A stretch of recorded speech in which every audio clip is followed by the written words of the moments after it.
Hello, I'm Morag, and welcome to this episode of Sense Making in a Changing World podcast.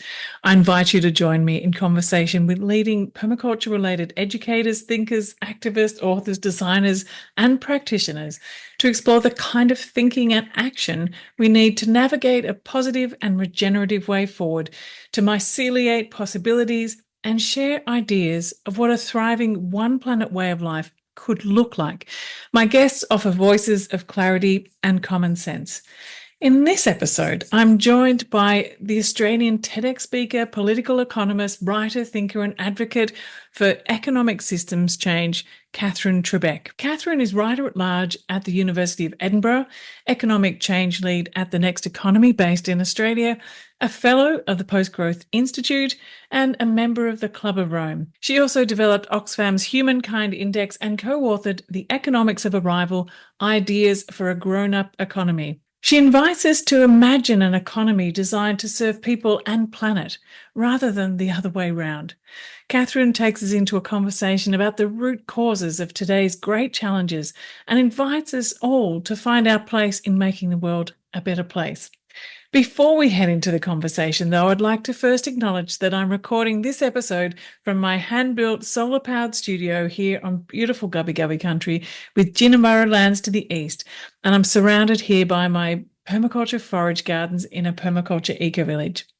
This podcast is a project of the Permaculture Education Institute.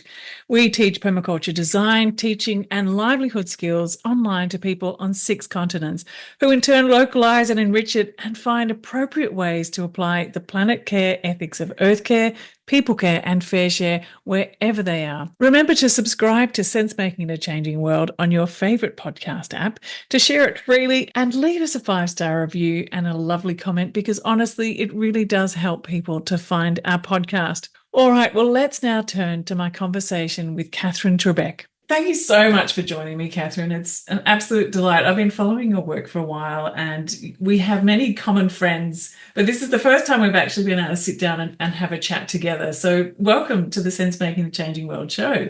Oh, such a pleasure. Wonderful to be with you, and what a great excuse to chat to you. And I love the title. Oh, cool. It's actually inspired by the work that I've been doing with Nora Bates. And Nora Bates is always talking about, sense making and exploring different ideas in a changing world, recognizing that there's this constant dynamic. We can't just make sense of what's here right now. It's always in flux and in flow. So, yeah. Really. She has many credits of that. Yes, she does.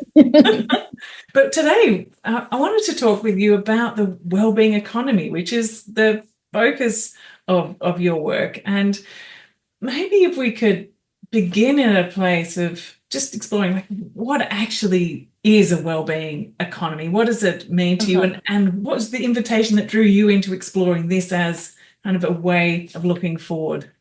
Sure. Thank you for that. And great question, because I mean, the wellbeing economy, I think of it as almost like a picnic blanket that is welcoming of so many other incredible schools of thought around economic system change. So there are many different ideas and visions out there that all have their slightly different emphasis and will resonate with different audiences.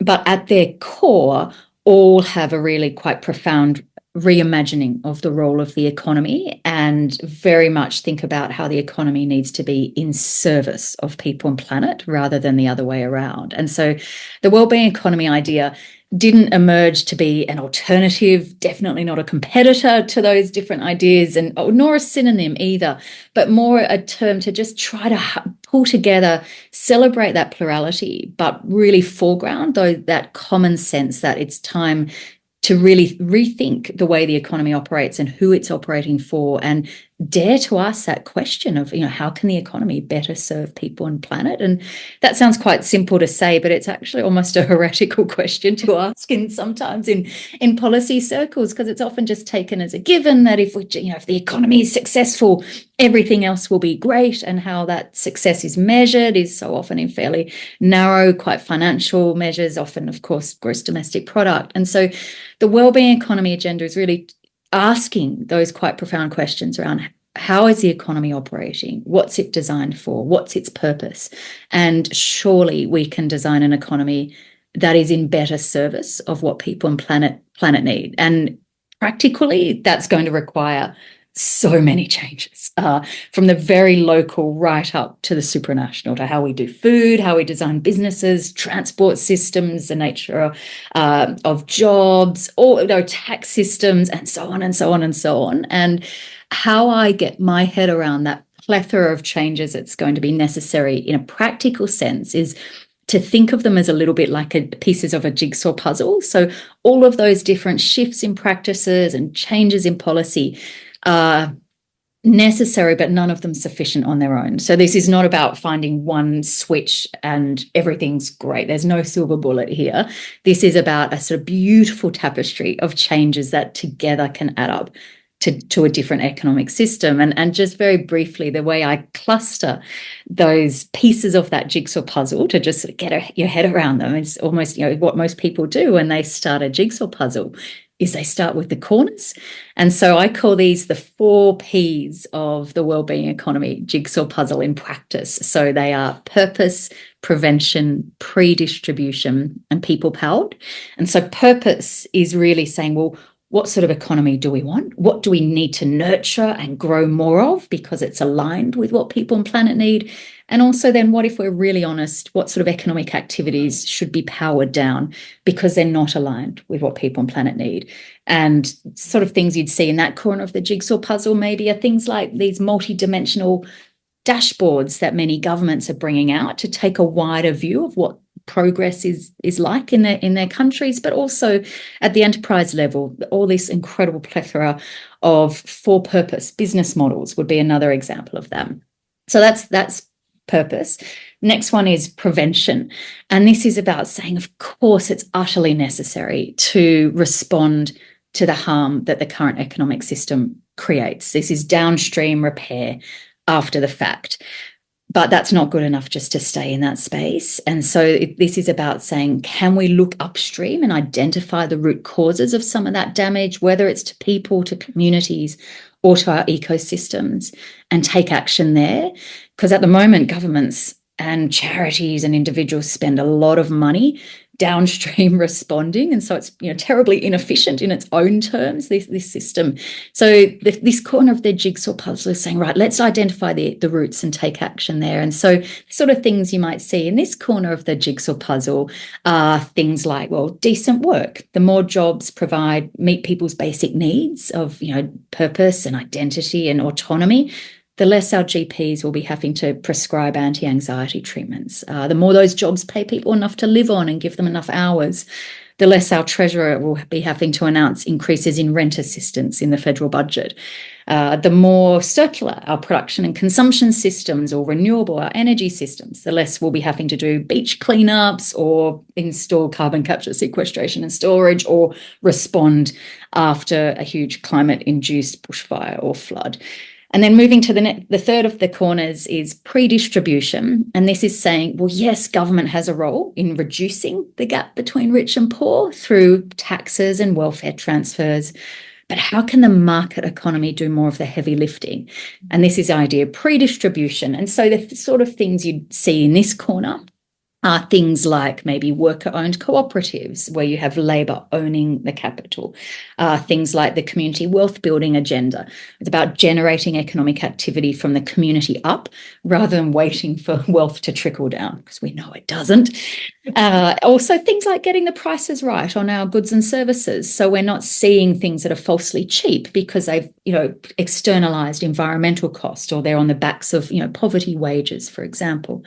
And then the final corner is people-powered. And this is really thinking about how we can make sure people feel in control and able to influence economic decisions that impact them. So things like citizens' assemblies, participatory budgeting, economic democracy. So I mentioned workers, but workers on boards or communities on boards, community-owned organisations.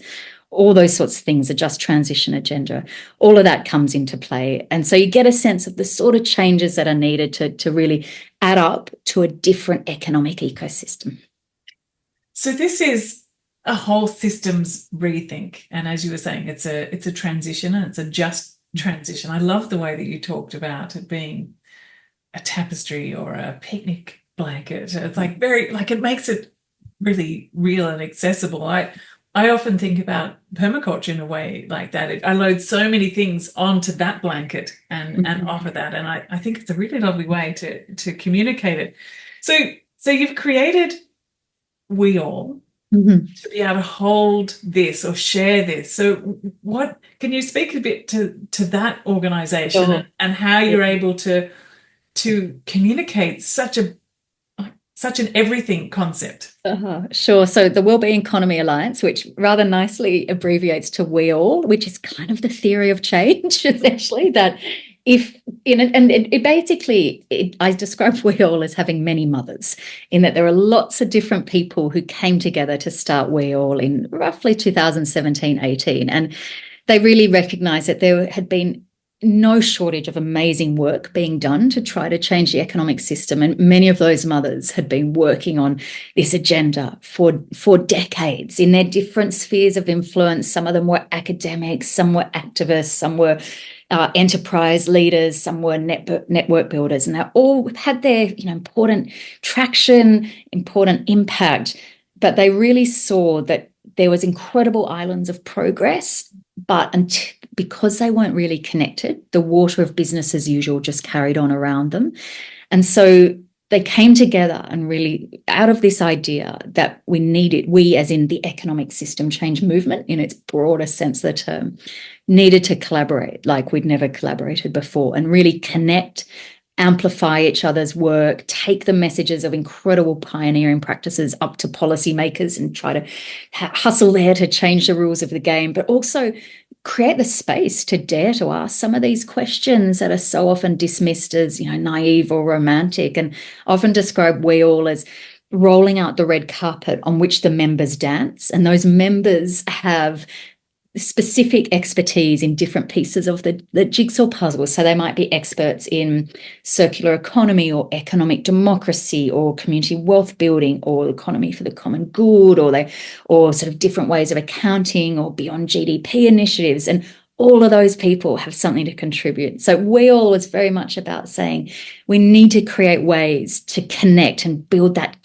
connective tissue between each of us and push that agenda. And it's also about creating a bit of a home, because this work is hard. And when you're challenging a system, whether that's from an inside an organization or as a pioneer, it can feel incredibly lonely. And the system often bites back. We could exchange stories about this sometime more. The system bites back. And so one of the most beautiful things about the birth of We All and its evolution over the years has been so many people saying, I feel like I've found a home where people can just step back from their daily grind and know they're amongst people who support them and have their back. And so they operate through sharing practice, through documents that really bring together synthesis of the state of knowledge on an issue, guides around business or policy design, for example. There's local hubs bubbling up, which is really exciting. I think the last count, there was about 17 local hubs. The South African one has just had a massive conference. The Irish one had a conference a few weeks ago. I was in Denmark a few months ago where the Danish one had a big conference launch. There was 1,500 people there. It's amazing. Australia has got one that launched in late June. And so these hubs are sort of bubbling up too, to saying, yeah, we want to be part of this global conversation. We want to translate to our local area. So yeah, We All is really about We All describes themselves not as the doers, but as the amplifiers. And so yeah, bringing that spotlight and support to the amazing work that's out there. Yeah, that's amazing. And I want to ask you more about what's going on in Australia. What's the plans in Australia for We All? So there's a gorgeous team of people behind the We All Australia Hub. They're working on their sort of governance systems. They have regular webinars every month, I think. They've got some various social media coming out, really good presence on LinkedIn. To my understanding, at the latest count, they don't have funding yet, but they're just getting in place to think about what would funding look like? Could we get a professional bit of staff team, and how to take things further? So at the moment, it's this beautiful, essentially volunteers who are picking it up and carrying it. So Yeah, and they're learning from all the other hubs that are a few steps ahead of them. So I was part of setting up the Scottish hub, which was one of the first ones. And so the team in Scotland met with one of the Australia team leads a few weeks ago, and just comparing notes and sharing what the lessons are. And the key thing is that it's a cross-sector. So it's not just, say, environmental groups, or it's not just policy people. It has to be businesses and community groups as well. And it has to be about holding that upstream focus. This is not just doing downstream response, important though that is. Yeah. I really love that upstream concept that you talk about. And also the way that you describe your theories of change and the way that you work through these natural metaphors. We're talking about change that's aligned with nature. It's not about the levers that you pull. It's about working upstream or downstream, or going to the roots of things, or the connective tissue. It's all about how we as humans, or as humans in nature, or humans as nature, operate. And that, to me, right from that point there, makes all the difference in how you think and how you respond and how you connect with it. Yeah. I'm glad they resonate, because I think metaphors are important to help make concepts accessible, but also, as you said there, how people feel then can open up how they think, which can then change how they act. And so if we can use different language to really change how people are feeling, that's an important way to really expand the conversation and then move towards the sort of changes and action that's so necessary. And before I ask you more about sort of root causes of where we're at right now, I wanted to chat a little bit about where you're seeing the possibilities of real groups and hubs to move upstream, to be heard. What's happening, in governments and organisations when they hear this work, or where you interact? What are you noticing there? So there's almost two contradictory reactions. One is the sort of, oh yes, of course we all support this, and we're all into prevention, and yes, we talk a lot about prevention, and that's very real and sincerely meant, I suspect. But it's really, really hard to do in terms of the way governance systems are set up, in terms of the way what we count. I mean, I was writing the other day that spending downstream on diabetes treatments or anti-anxiety treatments, or the criminal justice system, or spending, all sorts of, after the fact, to clean up after, a bushfire has been through, that will all increase our dominant measure of progress of GDP. And so there's these perverse incentives in terms of how success is measured, and also the way, just the political reality. It's often easier for politicians to write a check for a problem, even though they often claim there's no money. But and you think about it, that's an easier step for a politician to make than really dealing with the power and inequality that locks this system in. And so while they might very sincerely say, yeah, we want to move upstream, to really go upstream means confronting the way the economic system works and how it's designed for extraction and how it's channeling wealth to those at the very top. And so that's a very hard task, and all sorts of reasons that folks all can imagine of why politicians shirk away from that task. And so writing a check for downstream, where also they get I call these the cut the ribbon moments, that politicians, they need these cut the ribbon moments, don't they? For their political communication, for their newsletters, so they can say, yeah, here's what I launched. Yeah. So there's a lot of just the way sort of internal systems act against this. There's also the dead hand of inertia in the ways, these heavy bureaucracies where all their processes and rules are designed for different ways for a particular way of working, which biases towards the status quo. It makes, really talking about the sorts of shifts that are needed very, very hard. So there's these sort of, contradictory factors, and also another action people often offer is, oh, but that's going to cost a lot of money, and we can't turn off the tap because acute needs are very real. And of course that, acute needs are real. So one, I think we need to imagine this as a bit like a slow-moving seesaw. As we do better at that upstream change, the acute needs will become less. They'll probably always be there. And to give you a story that a friend of mine in Scotland said, I lived in a tiny attic up in a sort of the fourth story of a building in Glasgow for about 20 years. And I had this gorgeous view over the rooftops of Glasgow. My friend came around and was looking out the window, and you could see over the river, the other side of the river, this fancy new hospital that had just been built and had just been named the Queen Elizabeth Hospital, which Glaswegians weren't pleased about. And my friend was looking out this window and he said, "Katherine, see that hospital out there? That's 8 stories high. Maybe in a wellbeing economy, it would be 3 stories high." Mm-hmm. And that just, I think it so beautifully captures what we're about here, because people will still break their legs, they'll still have complicated pregnancies, but maybe a lot of those avoidable health conditions that are related to poverty, that are related to inequality, that are related to stress and anxiety could be quite considerably reduced. And that's also the fiscal prize here. And I don't want to put this all in money terms, but sometimes you have to. There's a lot of money that gets spent on those extra 5 stories of that hospital. And so this is the hope. So as I'm hearing what you're speaking about and how stuck it is in governments, in policy, and in the, that world,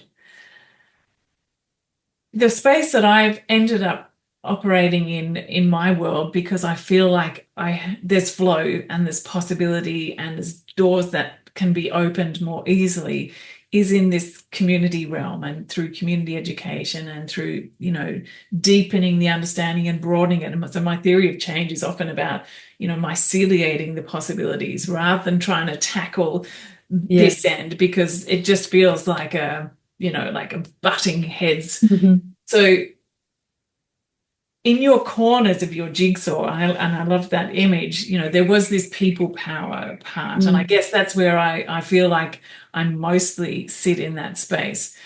Like, in terms of getting this kind of change at a policy level, at a government level, at a countrywide level, at a societal level, do you think it is, do you think that constantly trying to talk at that government level is going to get the change, or do we need to focus more on sort of building up the movement of people calling for that kind of change? And how have you negotiated that question? Because it's something I ask myself all the time, and I love to have a chance to ask other people how they tackle that kind of question.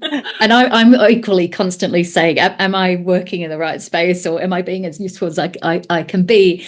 I recently learned a beautiful Maori phrase, which translated means, if everyone does their part, the task will be complete. And I love that, because it sort of really celebrates the ecosystem of actors, and that sort of almost that no one on their own can do this. And so we need people at community level. And often these are the pioneers who are really proving that a different way of doing things is not just desirable, but possible. And they're going so often against the grain of the dominant way of thinking, against a policy rate. There's probably not many incentives or supports for them that come from policy. So often they're really charging ahead. But often that's where most exciting innovation happens. It's sort of that end of the bell curve.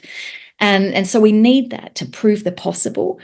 And that's critically important. We need to tell those stories so that others are inspired and can maybe replicate or do their own interpretation of that work. We also, though, need to take those lessons to policymakers. And this policy advocacy work might be different people, because they're different skill set, different way of working, and that's okay. No one can cover all the bases on their own. But we also need to really work on how we as a society here think about the economy. Because until we change our mindset around the economy, until we stop seeing the economy as the be-all and end-all, and ourselves and the planet as subservient to it, even the best policies, even the best pioneering practices will be vulnerable to pushback and to being cut off. And so I'm really inspired by the work of Frank Giels, who talks about the multi-level system perspective. So you have the sort of the landscape level up here, then you have the sort of meso level of the policy regime, and then underneath that you have all the amazing micro level of individual practices. And so they all matter. And the key thing is to get the arrows and the flows of information and inspiration and challenge. And I often describe we all as being a little bit like the arrows between the layers and the players in that conception of a system. Yeah, really nice. I just as a little bit of an aside, what jumped into my mind as you were speaking then too is the need to really focus on the kind of economic education that's happening in the universities. My daughter is currently in the town where you are in Canberra, studying PPE, politics, philosophy and economics and linguistics, and she's entirely disappointed with the kind of economics that is being taught there. It's really old school economics, and this isn't the nation's primary university around politics and economics. And what have you seen in all of your travels around the world and focusing on economics, that this kind of economics is actually getting to the people who are emerging? Yes, and she's not alone in that frustration and just sort of sense that what she's being taught bears no resemblance to the real world that she sees in her daily life. And there's a bunch of students that started at Manchester University, but it's now a global group called Rethinking Economics. And they were some of the founders, one of the mothers behind WEGo. And so they're economic students who basically came out of their classrooms and said to their lecturers, stop teaching us this stuff that is not useful for the challenges and the world we want to build. And so they've written textbooks and they're starting to really try to broaden the economic debate. And because, of course, there is a whole diversity of economic scholars. There's ecological economists, there's health economists, there's feminist economists, and so on and so on, First Nations economists. There's so much different ways of thinking about the economy. And yet it's this one narrow, orthodox way of thinking that is mostly prevalent in mainstream economic classes, in Economics 101, and also so often has the ear of government and dominates the airwaves in discussions about the economy. And so it means you get these sort of false binaries. It's either capitalism or communism, and as if we can't do better than escape those 20th century labels. It's just phenomenal. So she's not alone. In the student activism, she's noticed that as well. There's still, the Marxist groups and it's still this binary thing that's going on, and really trying to find a way to unpack that. So there is WEGo, is that, if I said that right, Wellbeing Economy Governments. So there are governments that are taking this on, and there was like New Zealand and Finland and some other countries that you've mentioned in that too. What does it look like when governments take on this idea? Like what kind of things are they saying? What kind of tools are they using to make these changes? So WEGo is a partnership that was created in 2018 with initially Scotland, New Zealand and Iceland. And during the COVID pandemic, Wales and Finland joined. Canada is part of the group as an observer. And also actually the Australian Treasury has officials who now join their policy labs, which is how WEGo operates. So it's really exciting. And it's a little bit like a community of practice for people I'd describe as intrapreneurs, or people inside government who really recognise that business as usual can't carry on. And they also recognise that they might be experimenting and creating some change themselves, but they don't have all the answers. So they want to learn from each other, compare notes, share notes on their challenges. And so it's quite a beautiful space. But none of these we would describe as wellbeing economies. They haven't cracked it. They haven't built this in sort of fulsome sense yet. They've all got little pieces of the jigsaw puzzle. So, for example, Scotland, where I've spent a bit of time, they're doing a great bit of work around thinking business models, around how can they bring about more worker cooperatives or social enterprises or community-owned enterprises into the Scottish economy. You've got Iceland doing its amazing work on gender equality. You've had, of course, as you mentioned, New Zealand, very well known for what it was described as wellbeing budgeting. I wouldn't hold that up as a gold standard, as a little footnote, but you're really saying how can we bring different priorities into the budget making process. Wales, of course, very well known, and I think almost the leader in governance for wellbeing of future generations, in that they've got legislation and they've got an accountability mechanism and ways of working, and critically premised on a national conversation about what sort of country Wales wanted to be. So they're all doing little bits and pieces that show the sort of changes governments need to make. So it's about thinking, all right, what's the very purpose of government? What's the goal for our country? It's about changing legislation when needed. So, for example, New Zealand changed its State Sector Act and it changed its Finance Act to enable more reporting, to enable cross-departmental collaboration, which is so critical for this agenda. You had Scotland has been really working on something called the National Performance Framework, which is a broader dashboard of measures. Of course, Australia last year brought in its Measuring What Matters dashboard. So they're all different pieces. There's so many different changes governments need to make, and a lot of it is whatever is needed to enable officials in government to look more upstream, because so often they're just stuck, almost playing whack-a-mole, responding to crisis by crisis. So how can ways of working within government enable government officials to say, okay, we're getting statistics here showing, for example, that youth mental health is problematic, or that our river systems are drying out, or that's very topical in Australia at the moment, housing stress. What are the root causes of those challenges, and figure out where the action needs to be taken, rather than just responding as if these crises are disconnected, because they're not. They all have common roots in the way the economy is designed and delivered. Yeah, so let's talk a little bit about those root causes that connect many of the crises that we're facing, not just in Australia but around the world. So how would you describe those? So there's layers, right? So, and the metaphor of upstream and downstream, I think, is really, really helpful, because often people, find themselves seeing the manifest symptoms of a crisis, whether that's more and more people sleeping rough, or whether it's rising levels of self-harm amongst young people, or whether it's increased need for heat officers in Melbourne because of extreme weather, temperature and vulnerability.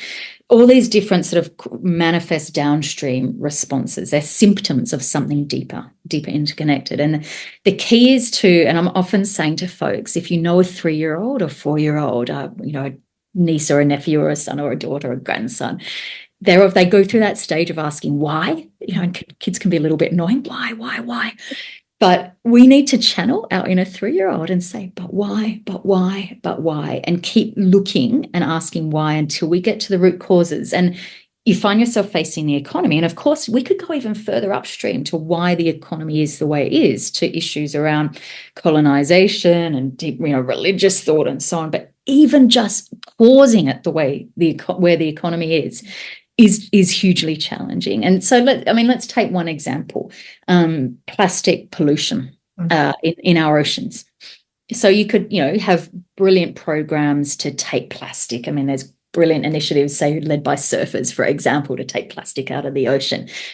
What are the root causes of why there's more plastic in our ocean? Is it around, say, how things are priced, so it's easier just to throw away? Is it because people have got such busy lives, something coming wrapped in plastic that saves them cooking is more useful to them, apparently? Is it then, what's the nature of their jobs, that they don't have time to maybe grow their own food and cook things from scratch? So what's the nature of the work and the labor market? What's also the nature of how businesses are designed, that they don't internalize the cost of plastic that is part of their production or their goods that they're offering? Even something even more deep-seated about what sort of mindsets do people have that means that they think it's okay just to throw plastic away and not think about it again. And so that you get these layers, and once you start asking why, you see a whole lot of different root causes, and different people will be acting on different ones. And that, again, that comes back to that beautiful Maori phrase that if everyone does their bit, the job will be complete. But yeah, when you channel your inner 3-year-old, you so often find yourself facing the economic system, and who it's designed for, who's winning out of it, what success is seen as and how it enables extraction of wealth from communities and from the planet. We've seen this just even in, simple financial figures since the COVID crisis. The rich have got wealthier while everyday people have just seen their living standards flatline. Yeah. And becoming more economically literate, I think, is a really important part. Often we sort of put it aside as thinking, as I was saying before, that's stuck, or it's a big thing over there that they will look after, and there's certain things that they need to do that I have no idea. Like there is a big separation, I think, in society of, well, that's where the economics happens and we get on with our daily life and our businesses and all of that, but it's different from the economy. And so really living into that and asking those bigger questions, I think, is so important. And, following too a lot of the work of people like Jason Hickel, looking at degrowth, and also the work of people like Kate Rayworth and the donut economics and all of these different ideas, I think have really helped to make economics more tangible, accessible, and something that we can question. So I want to just go into this conversation around what degrowth or what a post-growth society might look like. I mean, I have a sense from a local permacultural sense, but what do you imagine when you say a post-growth society? So I want to just pick up, let's come to that, but I want to pick up on your point earlier around how often the economy is something people feel they can't talk about, when actually we are all the economy. So everything you work on in your permaculture work, in your going out and sort of supporting communities, providing for each other in a way that's maybe not market transaction, that's the commons. That's part of how we provide for each other, and that's all so critical.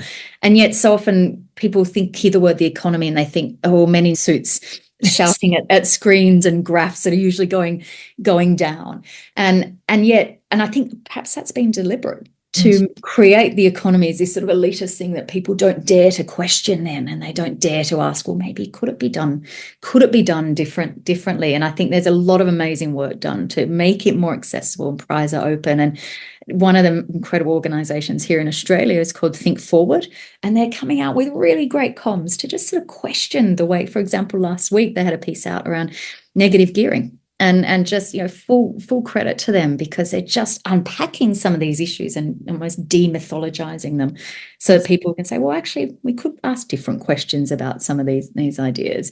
And I guess that comes to the sort of post-growth thinking in a way.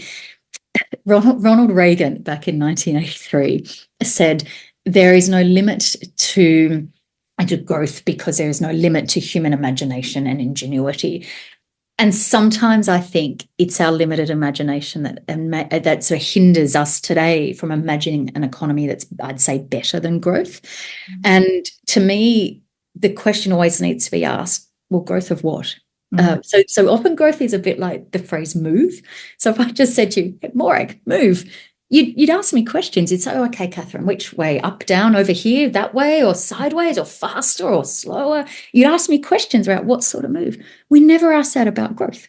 We just assume all growth is the same and it's all inherently automatically good. And so to me, the conversation has to be, what is it we need more of, and what do we need to power down because it's not aligned to the well-being of people and planet? And I, in a way, I don't often use the word degrowth because I think the term in itself masks that nuance. When you read a lot of what degrowth practitioners and advocates talk about, they are talking about, well, we need more community gardens. We need more decent jobs. We need more cooperative housing. So they actually want to grow a lot of things. But they say we need less advertising on things that are not actual real human needs. We need less international flights. We need less massive gas guzzling cars, for example. And so they're almost saying this, what do we need more of, and what do we need less? And I think that's the conversation that takes us into a much more sophisticated discussion about what sort of economic activities are necessary in a country like Australia. I think it's really important that, again, coming back to the language of it, because, what the degrowth movement is talking about, as you said, are the things that that we really want to see in the world and feel a really big part of how we can move forward towards being in all different dimensions. But we get stuck on that too, don't we? And finding a language that it's not neutral because we want some shift to happen, but it's not going to rub the wrong way. And so this is something, and I find the same kind of challenge even in permaculture. People say permaculture, like, why do we want it permanent? Isn't it all about flexible dynamic? Like it itself is not, you find the best word you can at the time. But so I guess I really love the way that you've picked well-being, because it's talking about, well, it's where we want to go, and there's so many different ways. Positive descriptor. Yeah. And well-being, we'll still have to define what it is, because there's some proponents of that it's adequate just to focus on individual subjective well-being, and I'm not of that school of thought. So I often really deliberate to just say that this is about collective well-being. This is about also the well-being of people and planet, not just an anthropocentric view. But to our surprise, the term has really taken off. It's got legs, and I think that is because it is positive, it's inclusive, which can be a challenge as well, because there's a risk it will be co-opted. So, for example, certain members of the Wellbeing Economy Governments partnership, they also often talk about the economy of well-being, and they say, well, but if people are healthy and they've got well-being, that's good for the economy. And I just sort of put my head in my hands and think, hang on a minute, got to flip it around. And so we have to keep sort of holding the sort of the conceptual integrity of the term. But I do think the inclusive nature of the term, the wellbeing economy, is really helpful, because it does mean that people can feel they're a part of it and pick it up and run with it, even in the heart of really mainstream institutions, as we're seeing, like the WHO. It's got a whole program of work around the wellbeing economy. Even the European Union and European Commission are starting to talk about the need for a wellbeing economy. And so, and I also don't begrudge, the term degrowth. One of the things that proponents talk about with degrowth is that it won't be co-opted, and I utterly buy that. I mean, they're right. It won't be the way the wellbeing economy term can be. So we need to sort of just really keep saying, here's what we're about, here's what the vision is, and then really give practical examples, and just really remind people that it's not about terminology. I mean, because things translate in different cultures as well and have different resonance. And so we need to keep saying, this is what we're describing here. Yeah. So that kind of the question too that we were discussing at the start of this flow here is around what does it look like? What does it feel like to be living into this a society that is based on well-being the economy? And I know you've described a few things, but if you were to just, if someone just came up to you and said, so what does the world look like if we had this wellbeing economy? What is it? Could you... And it's a brilliant question. And I think it's not hard for people to imagine what would a good life look like for them. And it's probably, and because, there's so much deliberative evidence of when people are given a chance to pause and think about what really matters to them in really different contexts. And I've, in a really small way, been part of this in my work with Oxfam over the years, my previous job with Oxfam. But there's other third parties groups too, that when people pause and say what most matters to them, they start describing things like having health, having enough money, not having crazy amounts of money, but having enough money to participate in society. Sense of safety, dignity and purpose come out again and again as really, really important. No matter how much people are struggling financially, dignity and purpose are really, really key. Time in nature. And we also see these sorts of things, replicated or resonant as well when you look at a lot of psychology and sociology evidence, even neuroscience. When different parts of people's brains light up, it's often when we're cooperating or when we're in nature.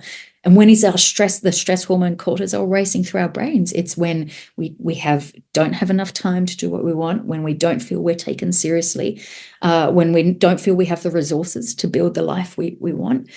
And so when you have this sort of vision of health and having enough and time in nature and a sense of security and relationships and dignity and purpose, and you say, okay, what are the enabling conditions for that? And that's when it comes to, okay, the wellbeing economy. So it's going to be jobs that pay enough. Maybe it's going to be housing that is safe and affordable and warm and cool. Maybe it's different models of doing housing cooperatives, for example. It's going to be streets that are safe. And I often talk about this idea of cornerstone indicators. It's sort of a dream project of mine that I've never actually taken and run with, but a few other organizations have. But it's almost, I think about what are some cool indicators that could act as really nice proxies for the sort of lives that people want. And one that I think might pass that test are the number of girls who ride their bikes to school. Because if that number's going up, what's in place? Well, parents can afford breakfasts. So and bicycles as well. So there's a level of financial adequacy there. Streets are safe enough for girls to be able to ride their bikes. There's local service provision. So schools are in bicycling distance. There's not a huge amount of pollution as well. So girls are able to ride out there. And so maybe you could come up with sort of half a dozen of those sort of indicators.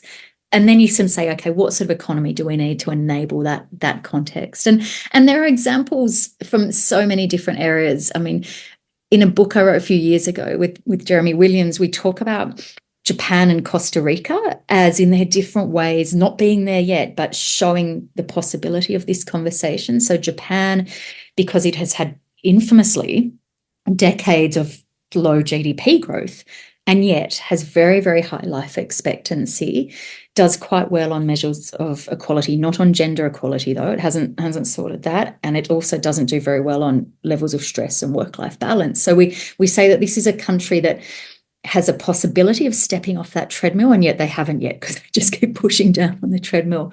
And then for Costa Rica, this would be in GDP terms described as a middle-income country, and yet it has very, very high level of life expectancy, higher than the US, high levels of other measures of social progress like literacy, like infant mortality, like democracy, all sorts of other measures around self-reported well-being as well, biodiversity, of course, as well. And yet it's managed to achieve those outcomes without following that we just need a massive GDP per capita.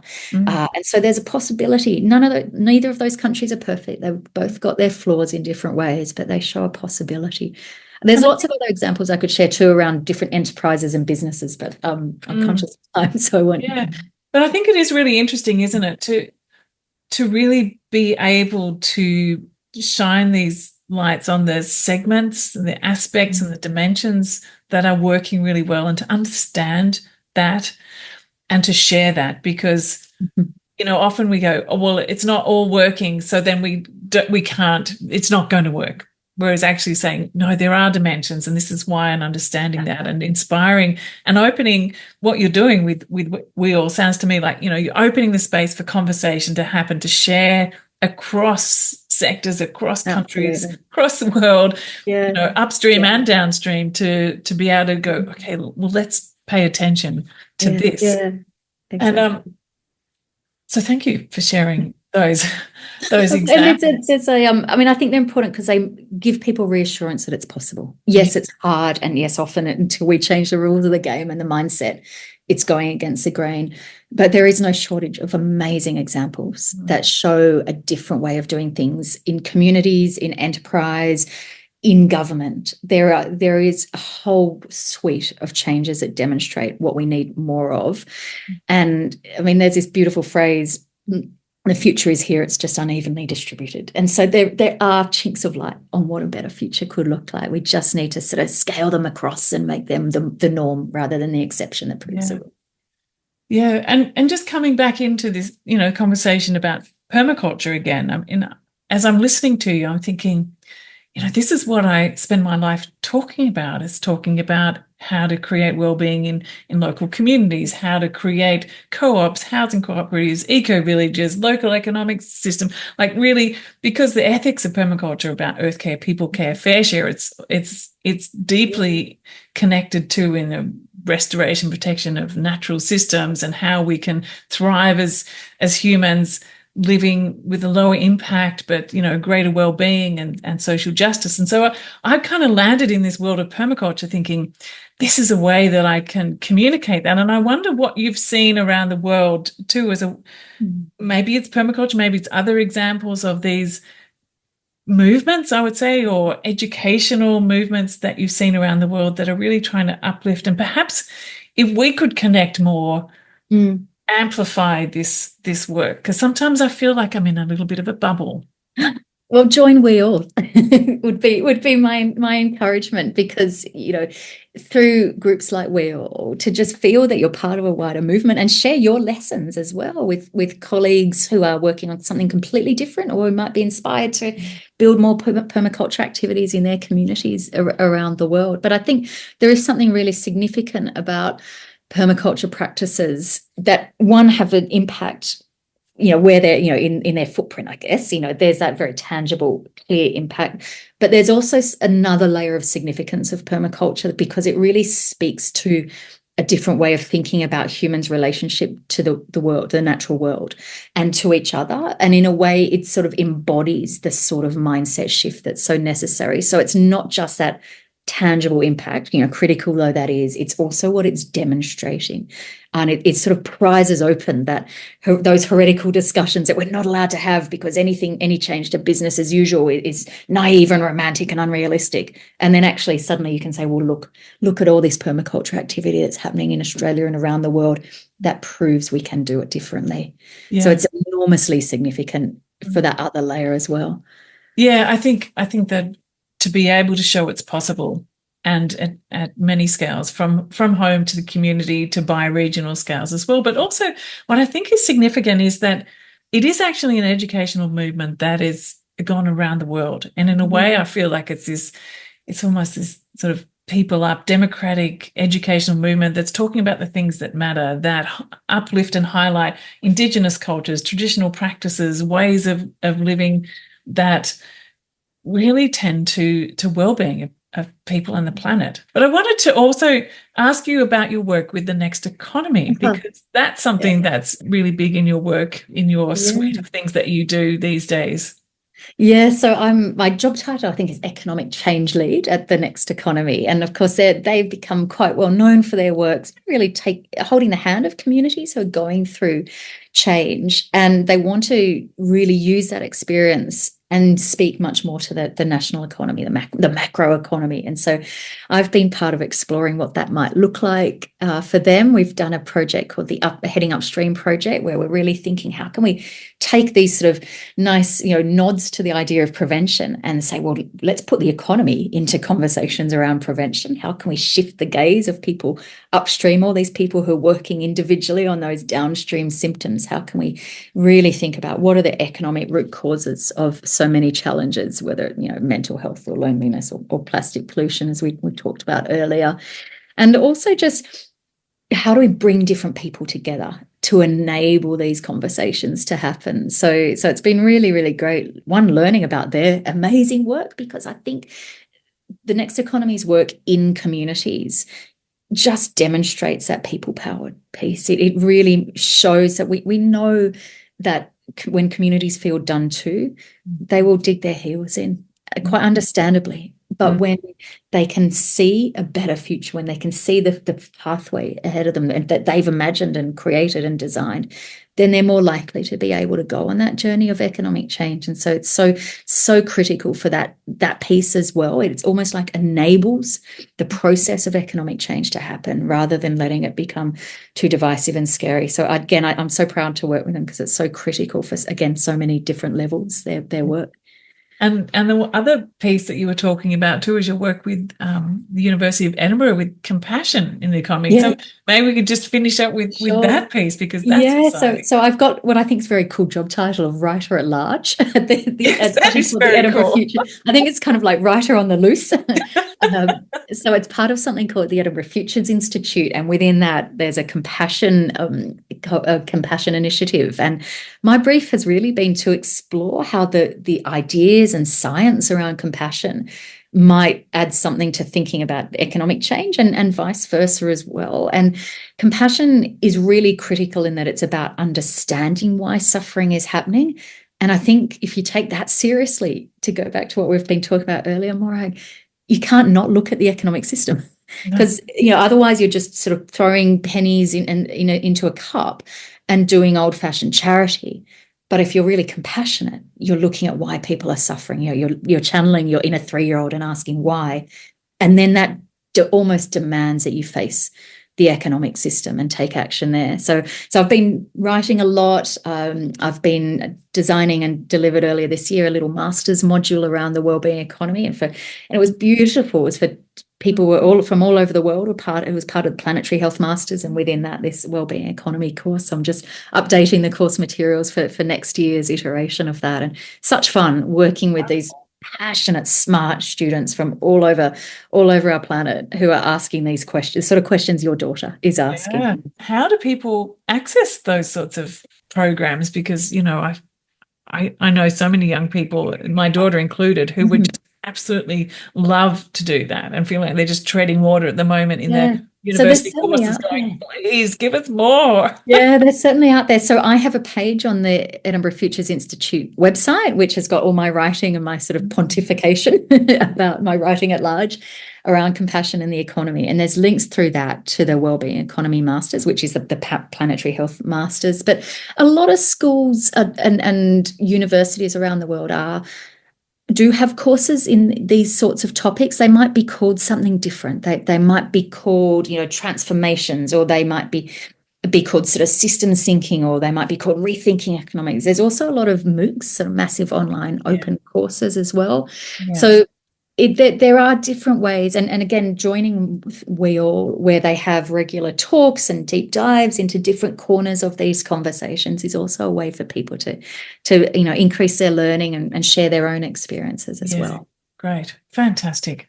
Well, thank you so much for joining me today, Katherine. Such a pleasure, Morag. It's a delight to chat with you and to really explore how we can start to make a shift towards a wellbeing economy, what it is, how we can imagine it, and what it does. It fills me with a sense of hope in a way. Like I do always come from this hopeful perspective. I know that there's so much going on in the world, and that we need to understand these, but to be able to know that there are people in all different fields all around the world that are paying attention to this, to the very fine granular detail, but also the big picture thinking. Like that for me fills me with a great sense of hope and possibility. Yeah, we're certainly not alone in asking these questions, and there's certainly plenty of inspiration from incredible people, as you say, in all corners of this conversation, whether they're in government or in business or in doing community work or in the fields or in the design rooms or in the factories. There are people working on these challenges. Yeah, and thank you for creating that platform where we can all meet. It's brilliant. Me and many other mothers. Yeah. All right. Well, thanks so much, Katherine. It's just been absolutely amazing chatting with you today. Such a pleasure. Been great fun. Oh, thank you for tuning into this episode of Sense Making in a Changing World. Check out the show notes below to find the link to Katherine's website and resources, and to the Wellbeing Economy Alliance website. And also check the notes for where to find details of our permaculture courses and resources. Make sure you're signed up to hear all our news and updates, and come and join us at the Permaculture Education Institute to learn the practical skills for designing and teaching permaculture and making a good livelihood while living a permaculture-inspired, one planet way of life. We'll see you next time.